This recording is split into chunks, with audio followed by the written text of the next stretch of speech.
Freecash support tickets can sometimes close before your issue feels resolved, and the fastest way to fix it is to check the original request details and submit a clear follow-up with the information support needs. By the end, you'll know why a Freecash support ticket may close without a response, what details to include in a new request, and how to avoid delays when asking for help. Start by checking the status of your original support ticket. Open your support area and review any updates, messages, or notes connected to the request.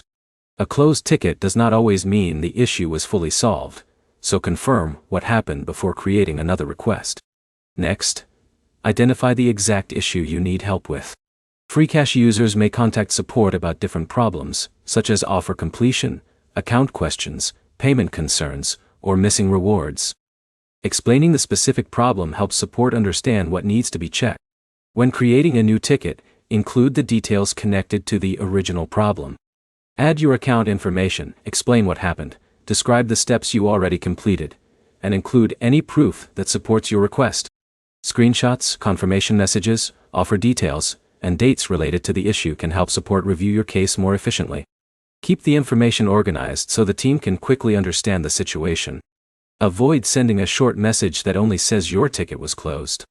A message without context does not show what happened or what solution you need. Include the full explanation in your follow-up request. If you believe the previous ticket closed without a proper response, mention that you are following up on an earlier request.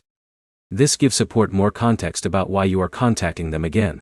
You should also check your email notifications and spam folder. A support reply may have been delivered outside your main inbox, so reviewing those folders can help you find missed updates. Keep your new request focused on the original problem. Multiple unrelated questions in one ticket can make it harder to identify the main issue. Before submitting, review your message and make sure it includes the problem, relevant details, and the action you want support to take. A complete request gives the support team a clearer path to investigate. To summarize, check the old ticket status, provide complete information in your follow-up, and explain the exact issue instead of only saying the ticket closed. Your next step is to open Freecash support, review your previous request, and submit a detailed follow-up if the problem remains unresolved. If this guide helped you fix a Freecash support issue, subscribe for more app troubleshooting guides and earning platform tips.